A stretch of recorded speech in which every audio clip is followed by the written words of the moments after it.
함께 볼 말씀은 데살로니가전서 4장 6절에서 8절까지의 말씀입니다.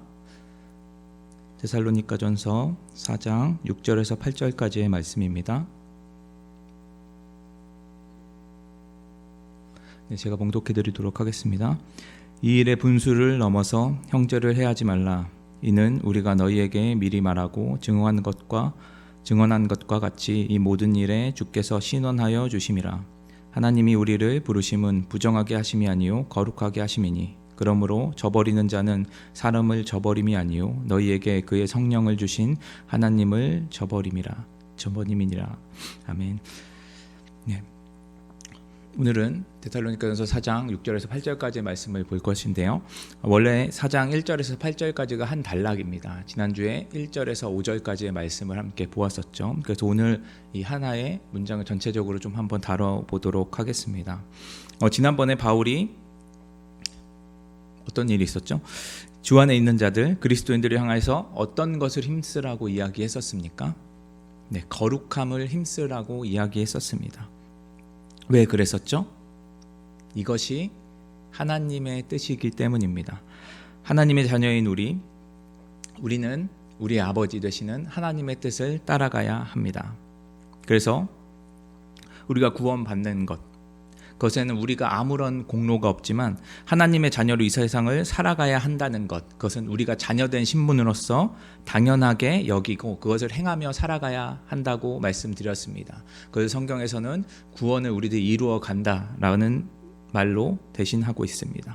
이렇게 우리들은 거룩하신 하나님, 그분을 따라서 거룩하게 살아가는 것, 거룩을 이루며 살아가야 하는 것을 함께 보았습니다. 바울은 특별히 음란에 대해서 이야기를 했었죠. 이것은 단순히 음란이 가장 나쁜 것이다, 거룩을 해치는 것이다, 이것만이 거룩을 해치는 것이다, 이런 의미가 아니라고 말씀드렸습니다. 당시 데살로니가 지역에서 이 문제들이 굉장히 큰 문제였고 그것이 너무나도 만연한 일이어서 그것을 지적하고 버리라고 말을 함으로써 그리스도인으로서 우리가 살고 있는 이 시대 가운데 거룩함에서 멀어지도록 하는 그 모든 것들을 우리들이 버리도록 힘써야 한다라고 말씀드렸습니다. 한 주간 우리 주변에 너무 쉽게 넘어가고 있는, 우리들이 그냥 받아들이고 있던 죄가 있는지 한번 살펴보셨나요? 안 보이시던가요? 아니면 너무 많아서 다 버리기가 힘드시던가요? 아니면 벌써 너무나도 우리들이 당연하게 여겨서 그냥 받아들이고 계신가요?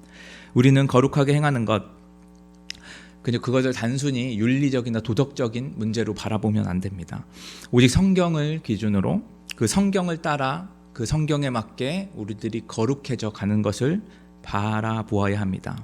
오늘 6절에서 8절까지 말씀, 함께 볼 말씀을 통해서 우리가 하나님의 뜻을 따라서 거룩히 행해야 하는 것이 무엇인지 좀 더 자세히 한번 살펴보았으면 좋겠습니다. 먼저 3절에서 5절까지 말씀을 한번 보도록 하겠습니다. 지난번에 말씀드렸을 때 단순히 거룩해야 한다는 것만 강조를 더 많이 했었습니다. 정작 우리가 중요하게 생각해 보아야 하는 것, 거룩하려면 우리들은 어떻게 해야 하지에 대해서는 아주 간단하게 나누고 지나갔었는데요. 오늘 그것에 더해서 좀 더 살펴보았으면 좋겠습니다. 그 해답은 당연히 말씀에서 찾아야 되겠죠. 그래서 지난번에 말씀드렸던 음란을 버리는 것에 대해서, 그리고 거룩하고 존중하게 아내를 대하는 것, 그리고 이방인처럼 세욕을 따르지 않는 것, 그것에 대해서 조금 더 살펴보도록 했으면 좋겠습니다. 바울은 여기서 매우 직설적으로 이야기하고 있죠. 딱딱딱 집어서 이야기하고 있습니다. 왜 이렇게 직설적으로 이야기할까요? 바울이 직설적인 성격이어서 그렇습니까? 솔직한 성격이어서 그런가요? 네, 그런 것도 없진 않겠죠. 그런데 이렇게 하는 이유는 바울은 이렇게 이야기할 때 데살로니가 성도들이 이 이야기를 듣고 헷갈리지 않게 하기 위해서입니다. 왜 헷갈리면 안 되죠? 우리가 명확하지 않으면 거룩함을 이뤄간다는 것을 헷갈려 할 수 있기 때문입니다. 그렇게 살아가는 게 힘들어질 수 있기 때문이겠죠. 그리고 거룩함을 따라서 살아가는 자들, 그들은 누구죠? 하나님의 자녀. 그렇다면 거룩하게 살아가지 않는 자녀들을 누구라고 하죠? 이방인이라고 성경에서 말하고 있습니다. 그리스도인 하나님의 자녀는 이 세상을 어떻게 살아가라고 이야기하고 있죠. 하나님께서는 우리에게 구원을 허락하셨습니다. 성령님을 우리에게 보내주셨죠. 하나님을 전혀 모르던 우리들, 이방인이었죠. 이방인이 하나님의 자녀로 삼아 주시기 위해서 이런 일들을 행해 주셨습니다. 그런데 거룩함을 떠나면 어떻게 되죠? 우리들은 다시 이방인처럼 살아가게 되어지는 것이죠. 여기서 바울은 직설적으로 이 음란의 문제를 건드리고 있습니다. 데살로니가 지역에 예수님을 믿는 자들, 그리고 믿지 않는 자들이 여기에서 현격하게 차이가 나기 때문입니다. 당시 헬라 문화, 성적인 것에 매우 관대했습니다. 다시 말해서 법으로는 처벌할 수 없는 상태입니다. 이것은 하나의 문화였죠. 배우자 이외의 관계를 맺는 것이 너무나도 흔한 일이었습니다. 결혼은 그냥 자신들의 후손, 자손을 이어가는 정도의 역할을 했을 뿐이었습니다. 하지만 성경에서는 아내를 제외하고 다른 이성과 관계를 맺는 것, 그것을 죄라고 여겼습니다. 그렇기 때문에 이때 당시에 데살로니가에 살아가던 그리스도인들, 데살로니가 성도들은 좀 달랐죠. 그들은 배우자를 존중했습니다. 하나님의 뜻이 이 땅 가운데 이루어지게 그들과 함께 살아가면서 이루어가면서 살아갔습니다. 그래서 하나님께서 나에게 허락해 주신 이 아내들을 존중히 여겼던 것입니다. 그렇다면 자신의 배우자에 대해서 대할 때 거룩하고 존귀하게 여겨야 되겠죠. 내가 거룩해지도록 하나님께서 보내주신 자이기 때문입니다. 배우자를 떠나서 다른 사람과 관계 맺는 이유는 바울은 세욕을 따르기 때문이라고 이야기를 했습니다. 자신의 육체적인 만족을 위해서 복음을 살아가기 위해서 세욕을 따르기 육체적 만족만을 위해 살아가는 자들이었죠. 그래서 그들이 문화 속에서 그런 흐름을 따라서 살아가는 자들, 그들은 그냥 이방인일 뿐이고 데살로니가 성도들은 그 흐름에 맞춰서 살아가는 것이 아니라 성경에서 말하는 죄, 그것을 거부하면서 살아갔습니다. 그것을 버리고 살아갔던 것이죠. 그렇게 그들은 힘써 말씀을 지키며 살아가려고 애를 썼습니다. 그들은 말씀을 지키며 살아갔던 모습을 우리들은 보았죠. 고난 가운데서도 복음을 붙들고 살아갔던 것 말입니다. 이렇게 살아가는 것을 바울은 오늘 말씀에서 거룩함을 지키는 것이라고 이야기를 하고 있는 것입니다.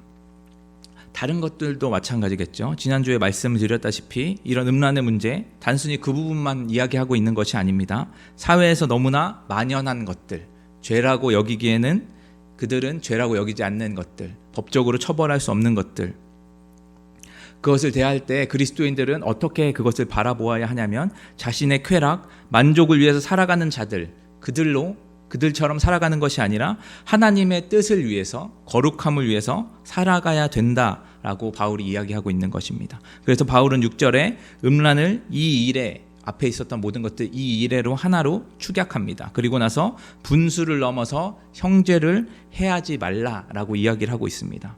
이 말을 들으니까 좀 더 우리들이 자세히 알 수가 있겠죠. 단순히 음란만을 이야기하고 있는 것이 아닙니다. 형제를 해하는 모든 것들에 대해서 이야기하고 있는 것입니다.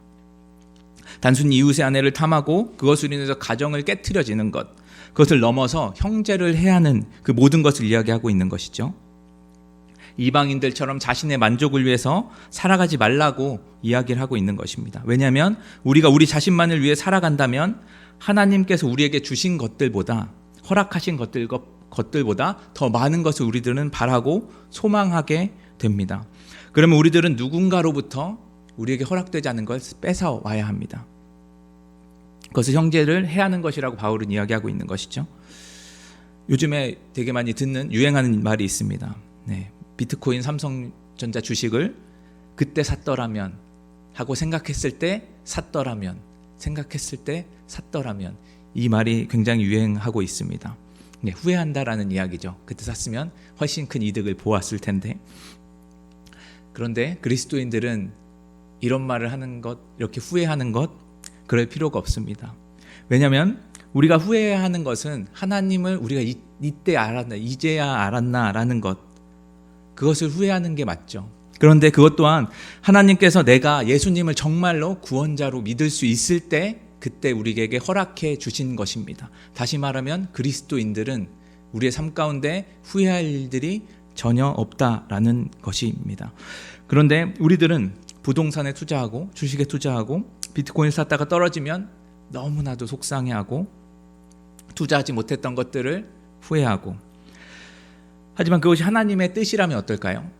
잃어버린 것 말입니다. 하나님이 나에게 그만큼만 허락해 주셨다면 말입니다. 남하고 비교하면서 하나님을 욕하실 겁니까? 누구는 얼마 벌였는데 나는 이만큼의 손해가 생기고 이만큼밖에 이득이 없고 하나님 너무하시네, 이렇게 반응하실 겁니까? 너무나도 죄송한 말씀이지만 잃은 게 다행일 수 있습니다. 안 그랬다면 여러분, 형제를 해하는 자리에 있게 될 수 있기 때문입니다. 그 자리가 어떤 자리죠? 이방인의 자리, 내 욕심을 위해서 살아가는 하나님의 자녀와는 매우 동떨어진 자리, 거룩함을 떠나 있는 자리, 그 자리에 내가 있을 수 있다는 것입니다. 그럼 우리들은 어떻게 살아야 되죠? 투자해서 돈을 많이 벌고 높은 자리에서 유명하게 살아가야 되는 것, 가지는 사람들이 보기에만 보이고 내 복이 이만큼밖에 안 되나, 그냥 그렇게 살아가야 되는 것입니까? 억울하죠. 그렇게 하면 억울하죠. 누구는 이득을 보고 있고 나는 그냥 살아가고 있으니까 말입니다. 그런 자들에게, 그런 우리에게 바울은 6절 하반절 말씀에 이야기를 하고 있습니다. 하나님께서 우리를 신원해 주신다.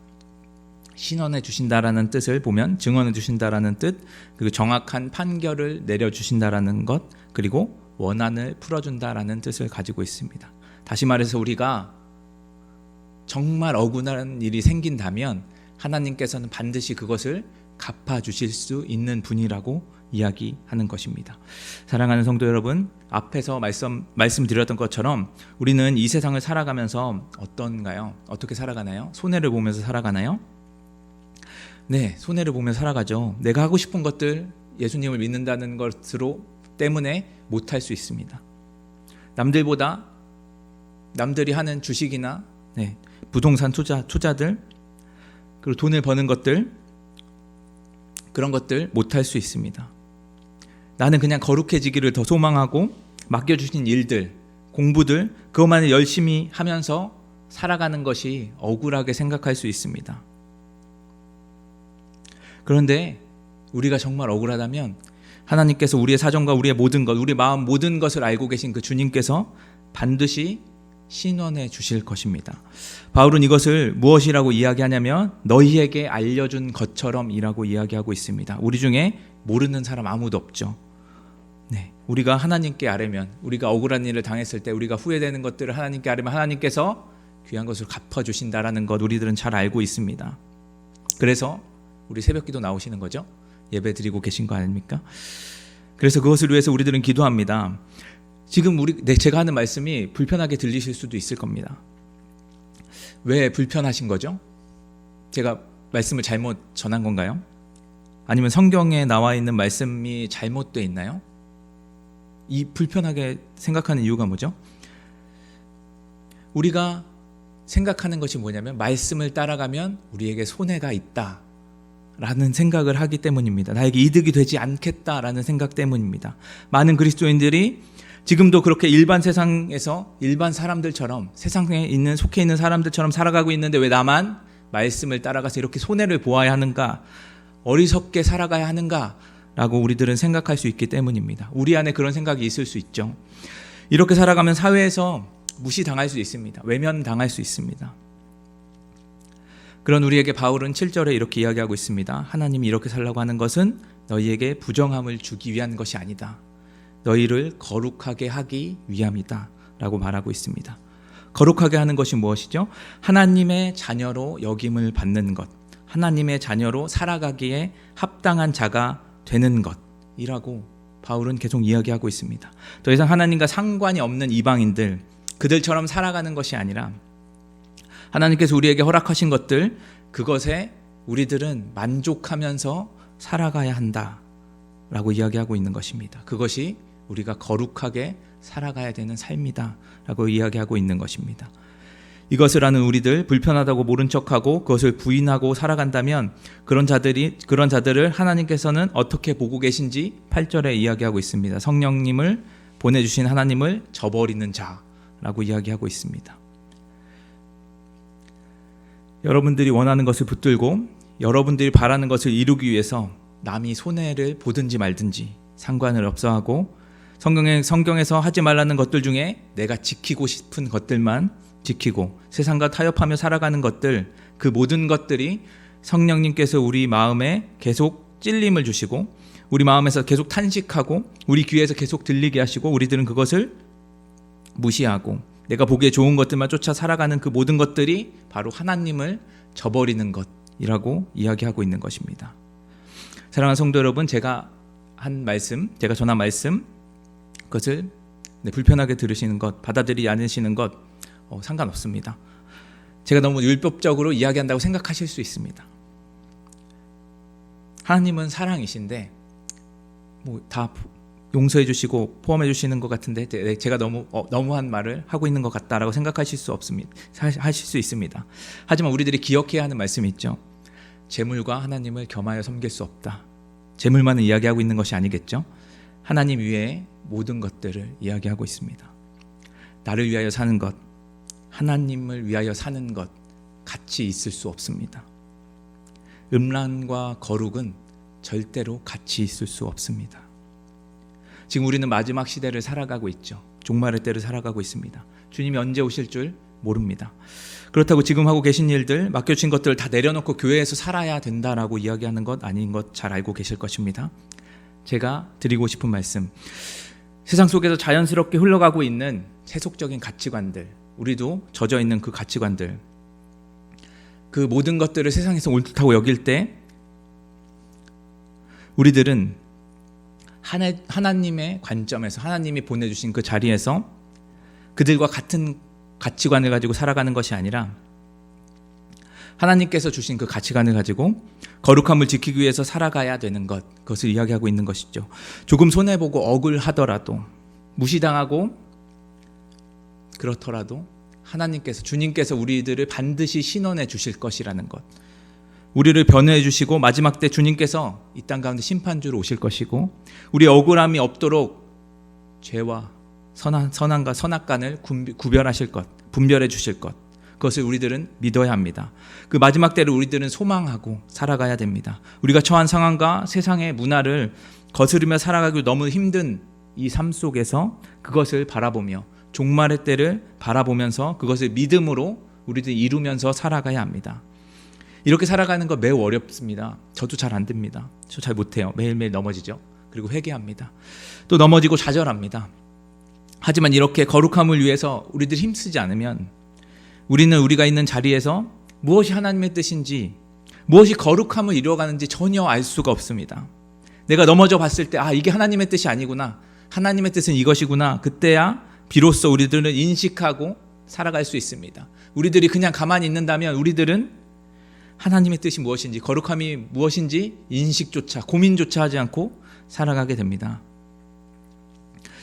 우리들이 그 자리로 나아갈 때, 거룩함을 지키기 위해서 우리들이 나아갈 때 우리를 사랑하시는 그 주님은 우리에게 다가와서 우리들이 넘어졌을 때 일으켜 주시고 우리들을 안아주시고 위로해 주시고 우리와 함께 끝까지 동행해 주실 것입니다.